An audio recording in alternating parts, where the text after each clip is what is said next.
ನಾವ್ಯಾವತ್ತು ಮೋಸ ಮಾಡಬಾರ್ದು. ಹೆಣ್ಣಾಗ್ಲಿ ಗಂಡಾಗ್ಲಿ ಪ್ರತಿಯೊಬ್ಬರು ಕಲೀರಿ. ನಾವ್ಯಾವತ್ತು ಮೋಸ ಮಾಡಬಾರ್ದು. ಸುಳ್ಳಿನ ಮಾರೀರಿ, ಸತ್ಯನ ಮೇರೀರಿ. ಅವರೇ ನಿಜವಾದ ಸ್ನೇಹಿತರು.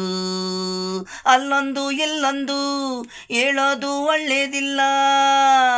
ಸತ್ಯನ ಹೇಳಿದ್ರೆ ಹಿಂದೆ 100 ಜನ. ದೇವರೊಬ್ಬ ಇರೋನು, ಹಾಳು ಮಾಡೋರು ಹೋಗೋರು, ಬೀದಿಗೆ ಬಿದ್ದು ಅಲಿಯೋರು. ಸತ್ಯ ಧರ್ಮ ತಿಳಿಯೋರ್ಗೆ ದೇವರು ಇರುವರು.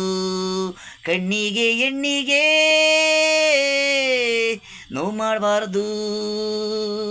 ಇರಷ್ಟಿನ ಒಳ್ಳೇದು ಮಾಡಿ ನೀವು. ನಾವ್ಯಾವತ್ತು ಮೋಸ ಮಾಡಬಾರ್ದು. ಹೆಣ್ಣಾಗ್ಲಿ ಗಂಡಾಗ್ಲಿ ಪ್ರತಿಯೊಬ್ಬರು ಕಲೀರಿ. ನಾವ್ಯಾವತ್ತು ಮೋಸ ಮಾಡಬಾರ್ದು.